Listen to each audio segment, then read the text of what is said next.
नमस्कार दोस्तों। हम चर्चा कर रहे थे शब्द विचार पर, जिसमें हम पढ़ रहे थे विकारी शब्द संज्ञा। व्यक्तिवाचक संज्ञा को हमने पिछली कक्षा में पढ़ लिया था। आज पढ़ेंगे हम जातिवाचक संज्ञा। देखिए, जातिवाचक का शाब्दिक अर्थ होता है समूह, समुदाय या वर्ग। बात करें जातिवाचक संज्ञा की परिभाषा की, तो जातिवाचक संज्ञा किसे कहते हैं? वे शब्द जो किसी व्यक्ति, वस्तु, स्थान की पूरी जाति का बोध कराते हैं, अर्थात वर्ग का बोध कराते हैं, उन्हें क्या कहते हैं? जातिवाचक संज्ञा कहते हैं।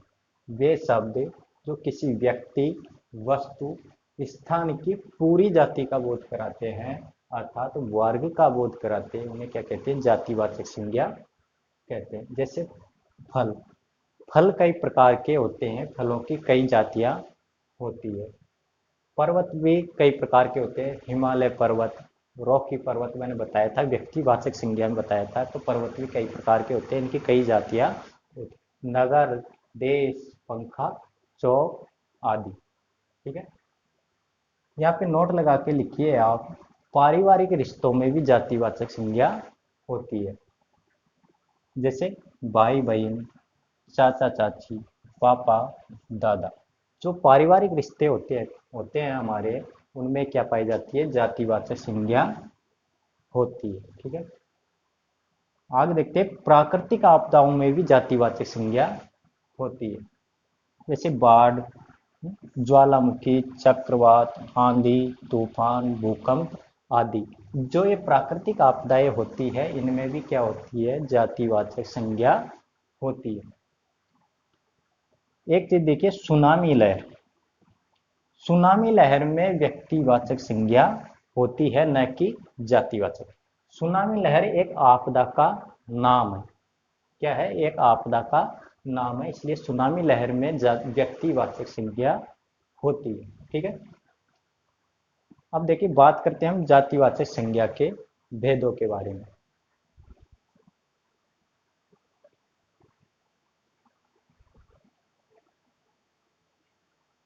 तो जातिवाचक संज्ञा के दो भेद होते हैं। कितने भेद होते हैं?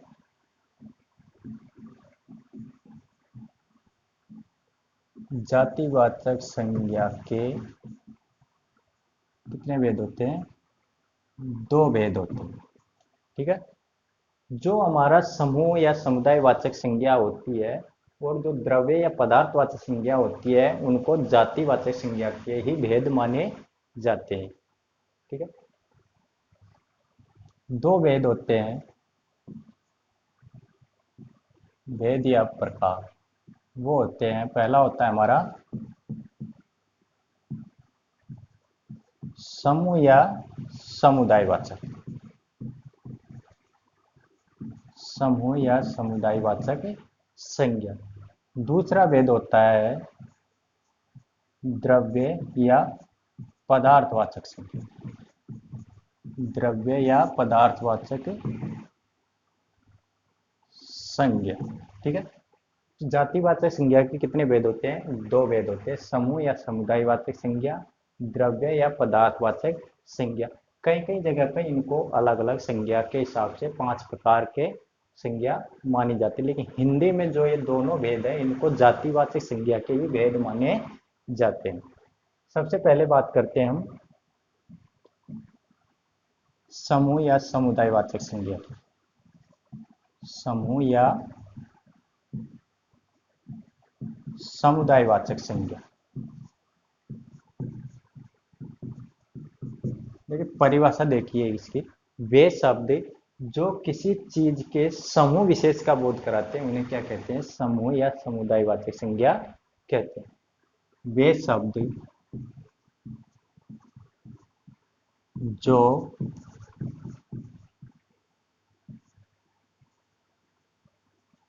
किसी चीज के समूह विशेष का बोध कराते हैं। क्या कराते हैं? समूह विशेष का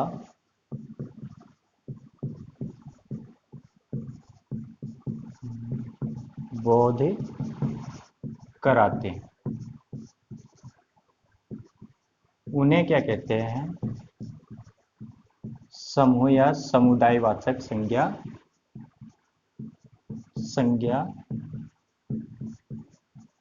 कहते हैं।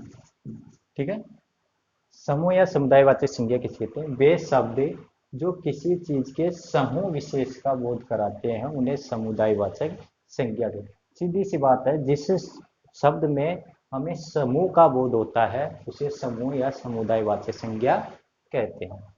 जैसे सभा, सभा एक समूह होता है। दल, दल लड़कों का दल, हाँ? आदमियों का दल या भेड़ों का झुंड या दल, तो ये क्या होती है? एक जातियाँ होती है, उसमें क्या होती है? समूह होता है, उसमें समुदायवाचक किसका भेद आता है? जातियों का भेद। ठीक है, दल। फिर गिरोह कह दीजिए, गिरोह, ये भी एक दल ही होता है। मंडल और पुलिस, इनका भी एक समूह होता है। सेना, कक्षा, गोष्ठी, मंडली और समिति। इसके बाद आता है गुच्छ, भीड़, फौज, फौज, परिवार, ढेर, मेला, मवेशी,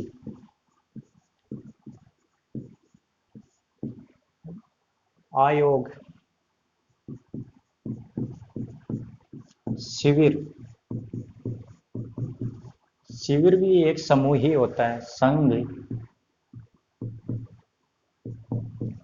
समाज इत्यादि। इनमें क्या होती है? समूहवाचक संज्ञा होती है। सभा, दल, गिरोह, मंडल, पुलिस, सेना, कक्षा, गोष्ठी, मंडली, समिति, गुच्छ, भीड़, फौज, परिवार, ढेर, मेला, मवेशी, आयोग, शिविर, संघ, समाज इत्यादि। इन सब में समुदायवाचक संज्ञा होती है, जो कि जातिवाचक संज्ञा का ही एक भेद है। ठीक है, उसके बाद आता है दूसरा हमारा द्रव्य या पदार्थवाचक संज्ञा।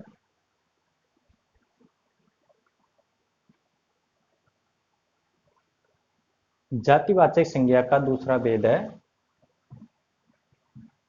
द्रव्य या पदार्थवाचक संज्ञा। द्रव्य या पदार्थवाचक संज्ञा, देखिए परिभाषा देखिए, वे शब्द जो किसी पदार्थ विशेष का बोध कराते हैं उन्हें द्रव्य या पदार्थवाचक संज्ञा कहते हैं।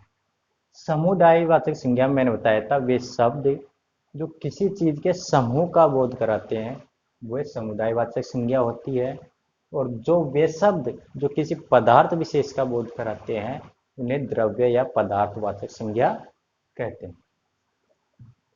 वे शब्द जो किसी पदार्थ विशेष का बोध कराते हैं, वे शब्द जो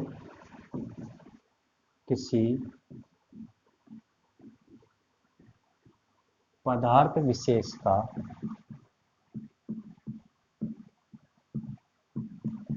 बोध कराते हैं उन्हें क्या कहते हैं? द्रव्य या पदार्थवाचक संज्ञा। द्रव्य या पदार्थवाचक संज्ञा कहते हैं। ठीक है, वे शब्द जो किसी पदार्थ विशेष का बोध कराते हैं उन्हें द्रव्य या पदार्थवाचक संज्ञा कहते हैं। जैसे सोना, जैसे सोना, चांदी, पीतल, तांबा,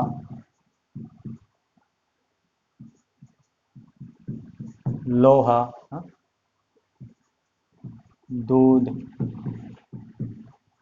पानी, पेट्रोल,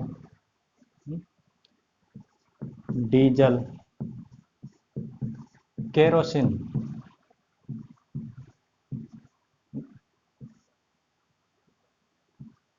केरोसिन, पारा इत्यादि। ये क्या है? सबकी सब द्रव्य या पदार्थवाचक संज्ञा शब्द है। जैसे सोना, चांदी, पीतल, तांबा, लोहा, दूध, पानी, पेट्रोल, डीजल, केरोसिन, पारा इत्यादि। ठीक है, यहाँ पे देखिए नोट लगा के लिख लीजिए। मान लीजिए किसी कंपनी का नाम दे रखा हो तो उसमें व्यक्तिवाचक संज्ञा होती है, लेकिन जो किसी कंपनी का जो उत्पाद होता है उसमें क्या होती है? जातिवाचक संज्ञा होती है। लिख लीजिए आप। किसी भी कंपनी के नाम में क्या होती है? व्यक्तिवाचक संज्ञा होती है। व्यक्तिवाचक संज्ञा होती है।